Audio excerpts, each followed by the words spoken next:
नमस्कार सर, बहुत-बहुत स्वागत है आपका। बहुत धन्यवाद अंजू जी और आपके सभी दर्शकों को भी मेरा नमस्कार। जी सर। सर, 3 राज्यों के नतीजे आने के बाद से एक जगह तो हौसले बुलंद हैं, लेकिन दूसरी तरफ बड़ा सन्नाटा पसरा हुआ है। अब तो गाहे-बगाए 1 दिन की चुप्पी के बाद समाजवादी पार्टी के नेता अखिलेश यादव को कुछ-कुछ ईवीएम याद आने लगे हैं, कह रहे हैं कि अमेरिका की तरफ देखना चाहिए हम सबको।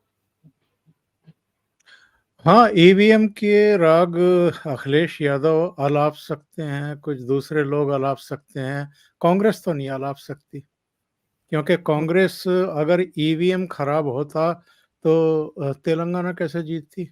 बिल्कुल। या जितने प्रतिशत वोट शेयर उसको राजस्थान, मध्य प्रदेश और छत्तीसगढ़ में अभी भी मिले हैं, वो हुँ, कैसे आ जाते?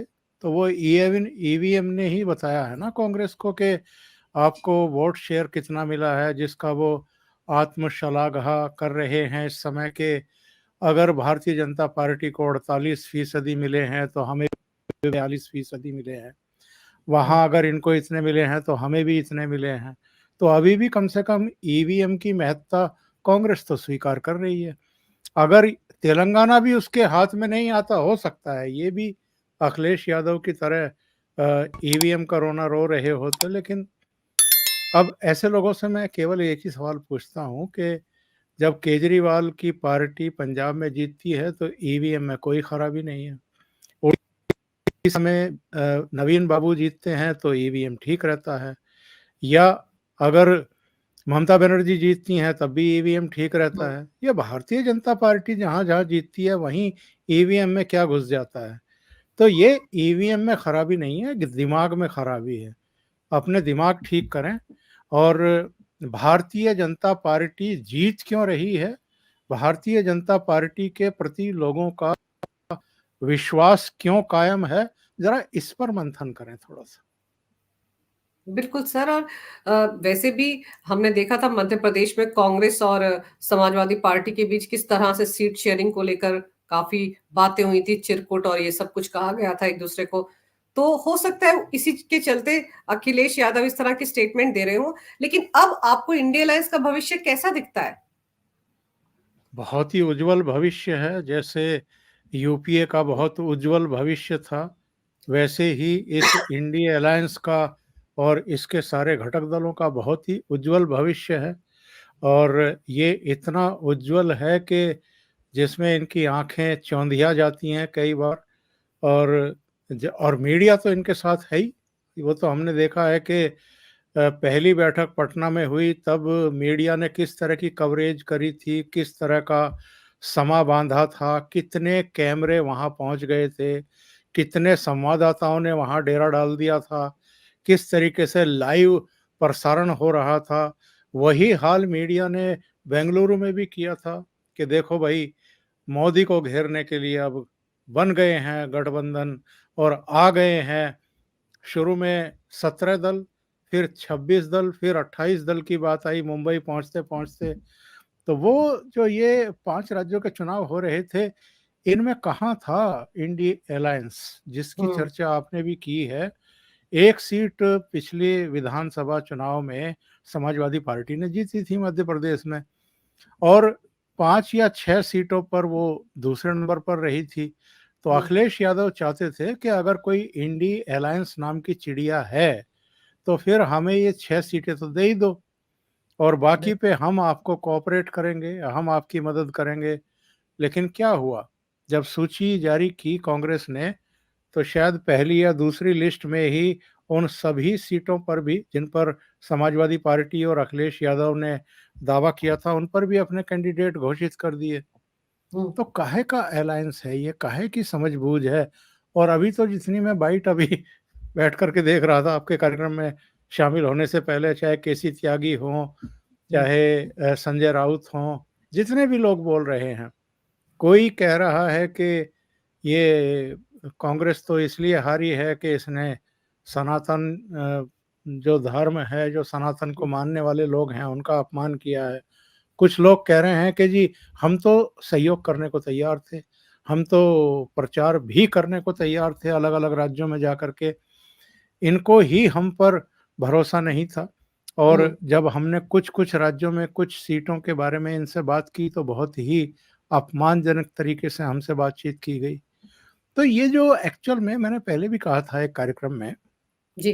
शायद आपके साथ ही कार्यक्रम था, हुँ, जिसमें मैंने कहा था कि अब हिमाचल और कर्नाटक इन 2 राज्यों की जो कांग्रेस की जीत है, ये इनका दिमाग खराब करके छोड़ेगी।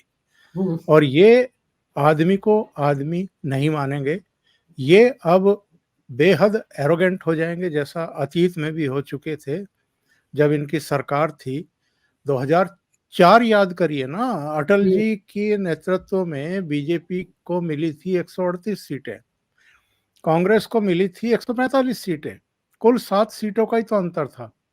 हुँ, पर ये है कि कहीं का ईंट कहीं का रोड़ा, भानुमति ने कुनबा जोड़ा, तो वामपंथी भी आ गए, समाजवादी पार्टी भी आ गई, आरजेडी भी आ गई, बहुजन समाज पार्टी भी आ गई, छोटे-छोटे दल भी आ गए और मनमोहन सिंह ने शपथ ले ली। हुँ, और यही हाल इनका, मतलब बिना पूर्ण बहुमत की सरकार इन्होंने चलाई। यानी यूपी। कांग्रेस के पास पूर्ण बहुमत नहीं था, हुँ, इधर-उधर की जोड़-तोड़ की सरकार चलाई, लेकिन एरोगेंसी वो तो सिर चढ़ कर के बोलती रही 10 साल, जब तक कांग्रेस की सरकार रही। हुँ, इन्होंने किसी को सुना तक नहीं। निर्भया कांड के समय क्या हुआ था दिल्ली की सड़कों पर? मार दुनिया भर के छात्र, नौजवान जो हैं वो हो गए थे। सड़कों पर उतरे विदेश हुए हो गए थे थे। और दिल्ली पुलिस जो है वो पानी की बौछारें उनके ऊपर छोड़ रही थी। और ये जो नौजवानों के चश्मो-चिराग और नेता बनते हैं राहुल गांधी और प्रियंका वाड्रा, कहाँ थे? कहीं नहीं थे, कहीं भी कहीं नहीं नहीं थे। थे। तो ये कहीं नौजवानों के साथ नहीं खड़े थे। तो सत्ता में होते हैं तब इनकी एरोगेंसी चरम पर होती है, और जब विपक्ष में हैं, जब धक्के खाने के लिए मतदाताओं ने इनको मजबूर कर दिया, तो कभी बाइक के मैकेनिक बनने का नाटक करते हैं, कभी कुली की तरह सिर पर जो है एक पहियों वाला ट्रायल बैग वाला। रख कर के चलने का नाटक करते हैं, कभी सब्जी वाले के पास पहुँच जाते हैं, कभी किसी का इंटरव्यू कर रहे हैं, कभी किसी का इंटरव्यू कर रहे हैं। तो ये जो देश का महान मतदाता है, ये अच्छों-अच्छों की अकल दुरुस्त कर देता है, और इस बार भी वही काम किया है। हुँ, 2018 में बस। नो डाउट हुँ, अलग-अलग कारणों से भारतीय जनता पार्टी इन 3 राज्यों में हार गई थी। लेकिन मैं तो यही कहूँगा कि मतदाताओं ने अपनी गलती इस बार सुधारी है और बहुत अच्छे तरीके से सुधारी है। जी।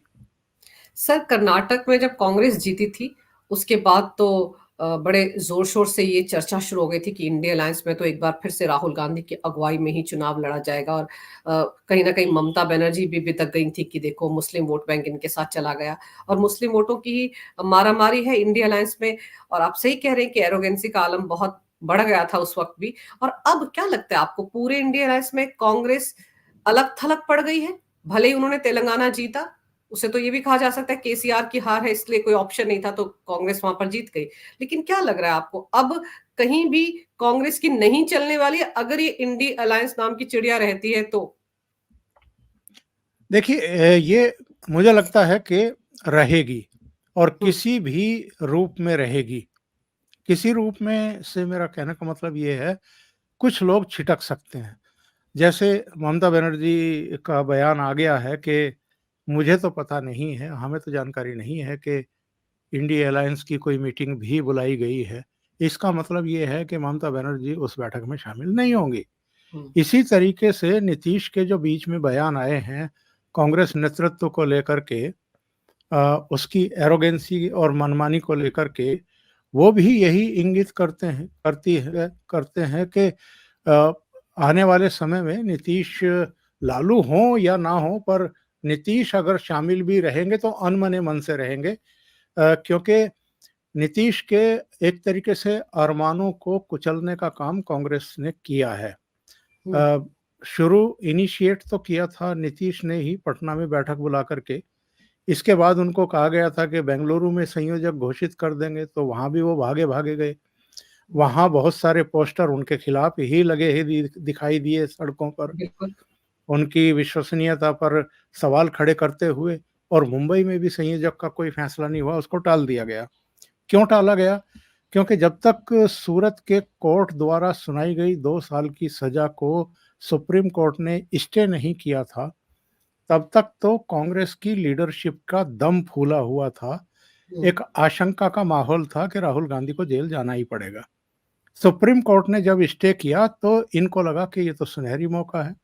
हुँ, उससे पहले कह रहे थे कि ना हमें प्रधानमंत्री पद की लालसा है, ना हमें संयोजक बनने की लालसा है। आप हुँ, लोग ही तय कर लीजिए कौन प्रधानमंत्री पद का चेहरा होगा या संयोजक होगा। जैसे ही राहुल गांधी की सजा स्टे की सुप्रीम कोर्ट ने, इनके सुर बदल गए। और बिल्कुल। हिमाचल के बाद जैसे ही कर्नाटक में जीत मिली, उसके बाद तो दिमाग खराब हो गए।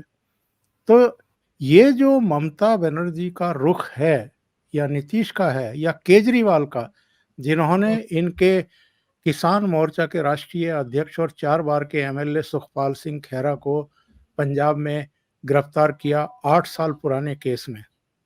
तो ये तीनों के रुख बता रहे हैं कि इंडी अलायंस का जो रुख है आगे आने वाले समय में, वो काफ़ी भारी पड़ने वाला है कांग्रेस पर। और कांग्रेस के साथ-साथ जो है, हुँ, जो बाकी के उम्मीद पाले हुए चेहरे हैं, उन पर हुँ, भी।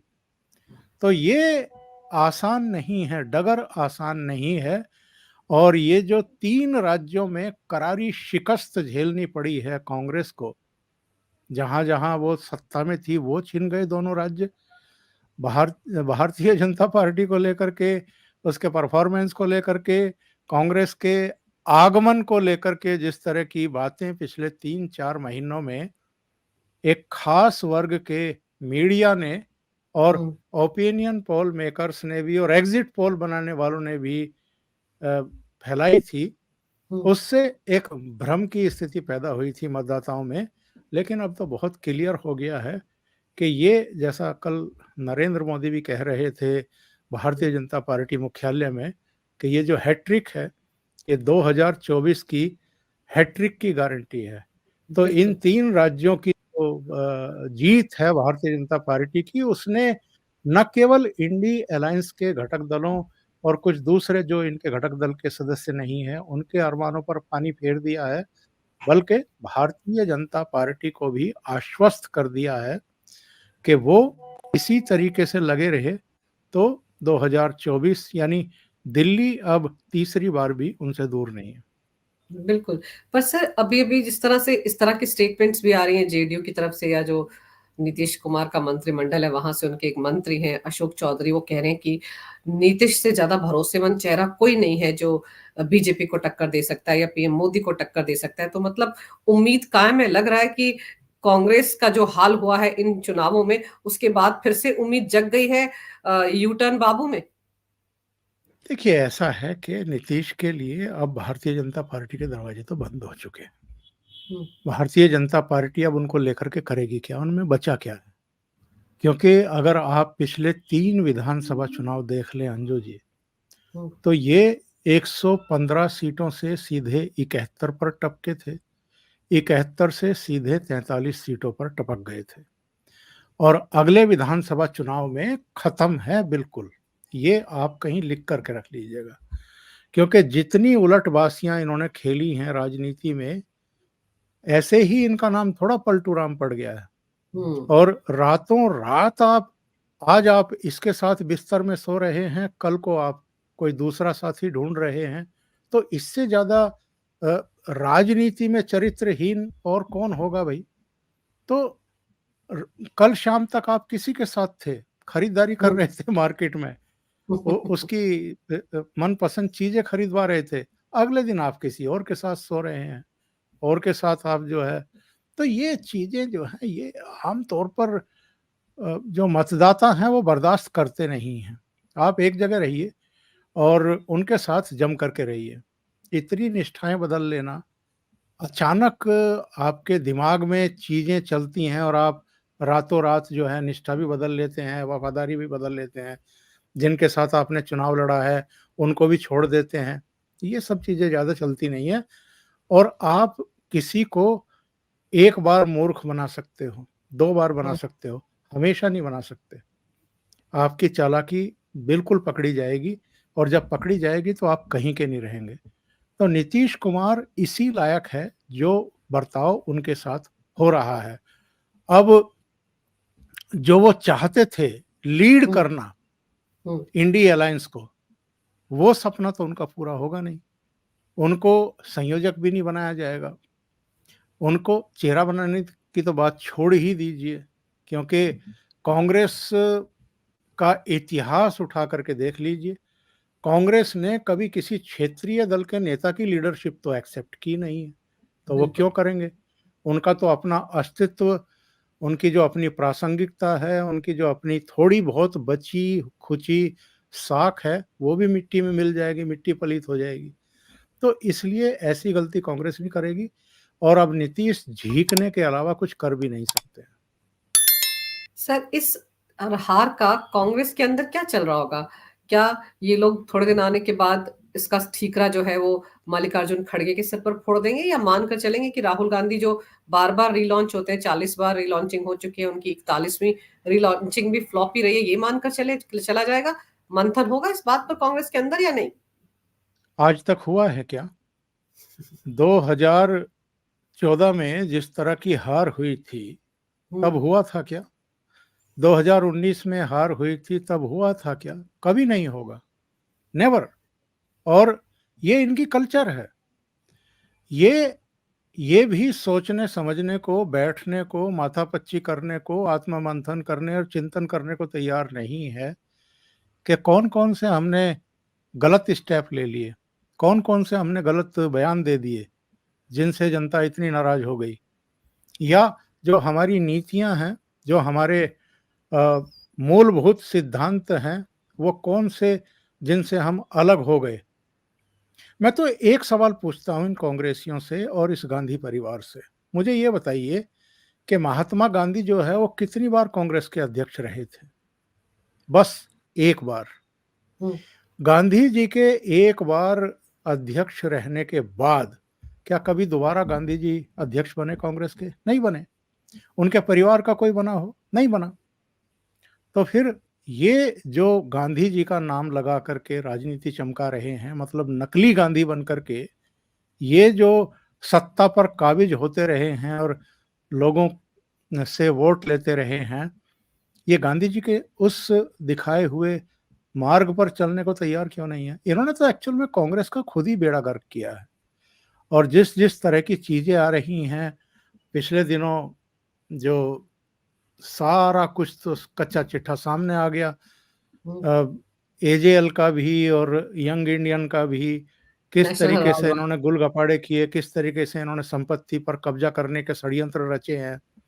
तो ये कोई देश की सेवा के लिए थोड़ा कांग्रेस संगठन पर काबिज हैं।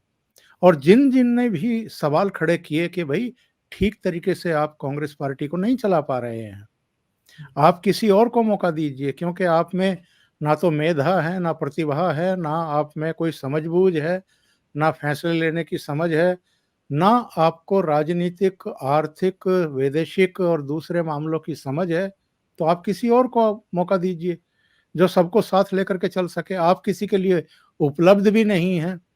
हुँ। तो ये उन सबको बाहर का रास्ता दिखा दिया। उनको कह दिया कि आप तो अपने घर ही बैठो या अपना रास्ता नापो, हमारे घर से आप तो निकलो। बीजेपी के एजेंट हैं, याद है कैसे कहा था वो जो इनके गुलाम नबी आज़ाद के साथ जो 23-24 लीडर थे, उनको क्या कहा था कि आप तो बीजेपी के एजेंट हैं? जो भी पॉलिटिकल पार्टी को प्राइवेट लिमिटेड कंपनी की तरह गवर्न करते हैं और खुद उनका रवैया जो है वो बॉस की तरह हो जाता है, सीईओ की तरह हो जाता है, उनका हुँ, यही हश्र होता है। और ये तो एक्चुअल में क्या है कि जब खुद की अकल नहीं है और आप हुँ, चापलूसों से घिरे हुए हैं, और वो चापलूस भी वो कहते हैं जो आपको पसंद है, हुँ, तो किसी दूसरे से ही सीख लो भई, जो लगातार सफलता के झंडे गाड़ रहे हैं। ठीक है, 1-2 प्रदेशों में उनको मुँह की खानी पड़ती है, मतदाता उनको एक शिक्षा देते हैं, सबक देते हैं, हुँ, संदेश देते हैं कि यहाँ आपने ये गलती कर रखी है, इसलिए हम आपको ये शिक्षा दे रहे हैं, सबक दे रहे हैं, आपको हुँ। बाहर भेज रहे हैं, थोड़ा आत्ममंथन करिए। लेकिन निरंतरता में वो लगातार कामयाबियाँ हासिल कर रहे हैं। 2 राज्यों में हारते हैं, 3 राज्यों में जीत जाते हैं। तो कुछ उनसे ही सीख लो कि उनकी दिनचर्या कैसी रहती है, उनका आचार-विचार कैसा रहता है, उनका व्यवहार कैसा रहता है, पार्टी के कार्यकर्ताओं से, मतदाताओं से, अलग-अलग वर्ग के लोगों के साथ उनका संपर्क, संवाद कैसा है, उन्हीं से सीख लो, पर उनसे भी नहीं सीखेंगे।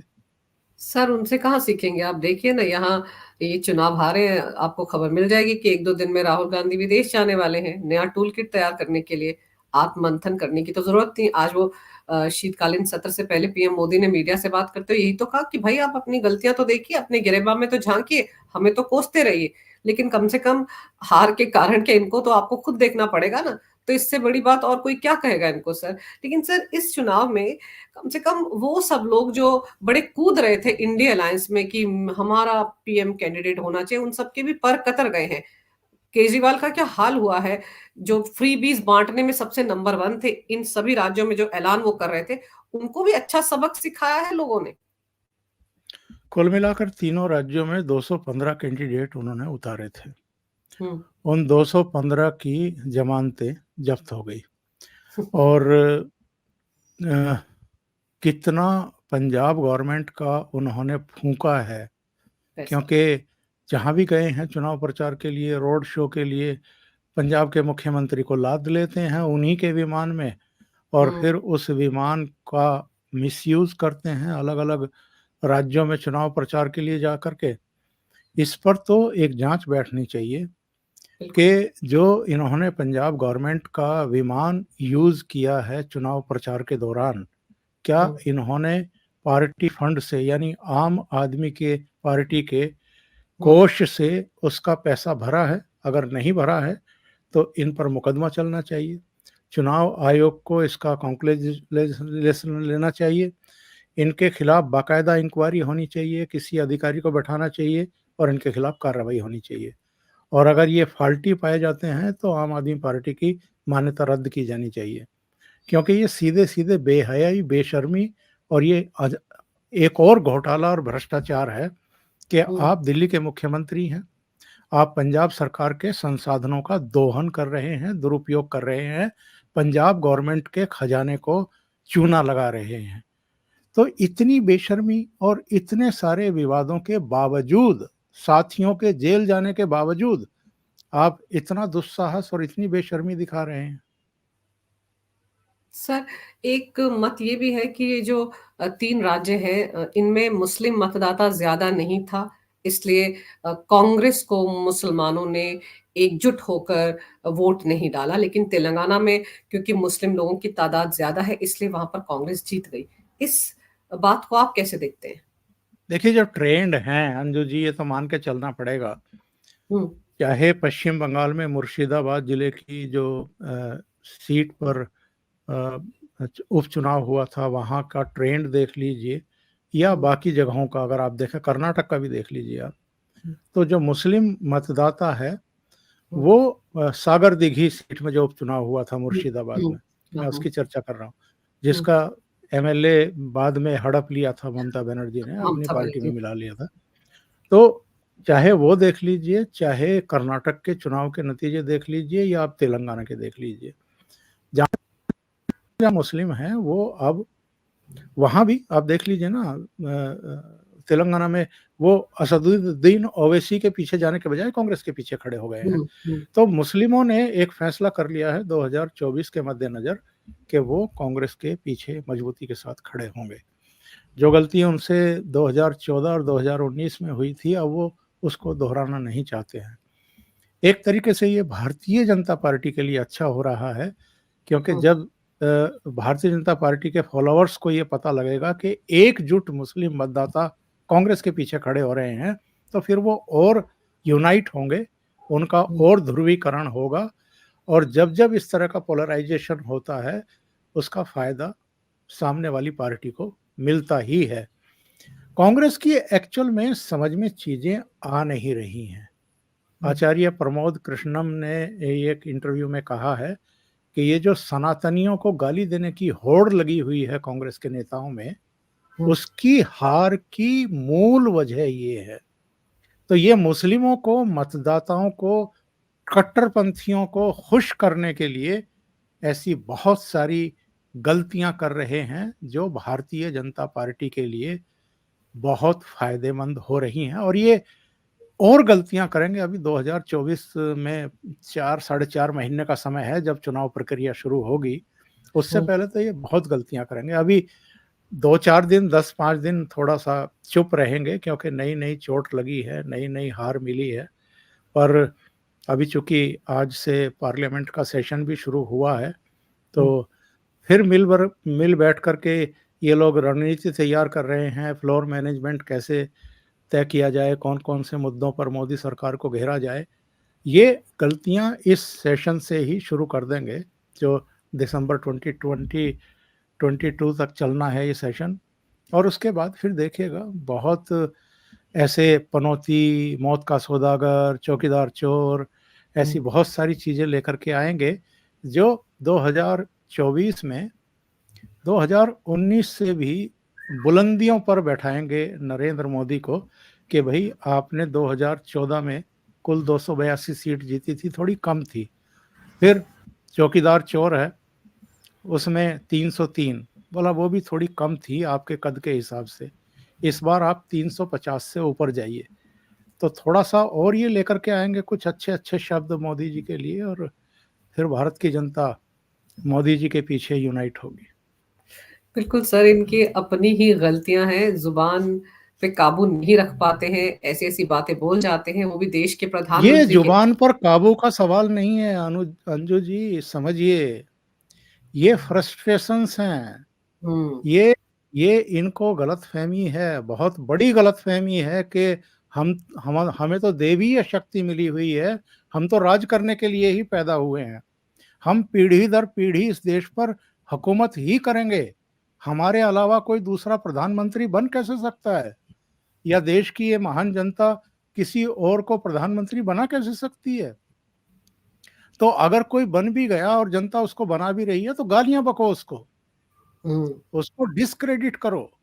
वो चाहे कुछ भी कर रहा है, दुनिया चाहे उसको सलाम कर रही है, दुनिया चाहे उसका लोहा मान रही है, उसकी अर्थव्यवस्था उसके कार्यकाल में चाहे चरम पर पहुंच चुकी है, चाहे विदेश नीति की सब प्रशंसा कर रहे हैं, रक्षा के मोर्चे पर हमारी चाहे जितनी अच्छी तैयारियां हो, गरीबी की रेखा से नीचे जीने वाले लोगों को चाहे जीवन स्तर सुधारने के लिए सरकार ने कितने भी काम किए हों, इंफ्रास्ट्रक्चर के मोर्चे पर चाहे जितना काम किया हो, लेकिन ये बर्दाश्त नहीं करेंगे, ये तो गालियां देंगे। और गालियां देने का मैंने बताया आपको कि बहुत अच्छी अच्छी गालियां और ये शोध करके लाएंगे और फायदा पहुंचाएंगे। ये सुनिश्चित करेंगे कि जो आज देश की जन भावनाएं हैं उनमें कोई कमी ना रह जाए, और बहुत अच्छे बहुमत से फिर नरेंद्र मोदी इस देश के तीसरी बार प्रधानमंत्री बने। इनके फ्रस्ट्रेशन है, ये तो निकलेंगे।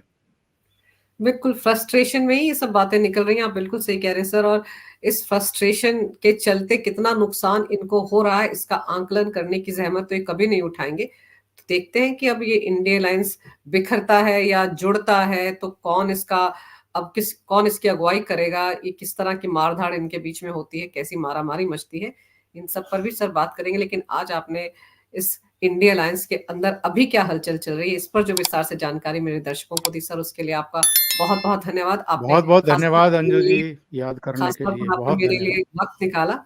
तो नमस्कार, भारत माता की जय हो, वंदे मातरम। वंदे मातरम।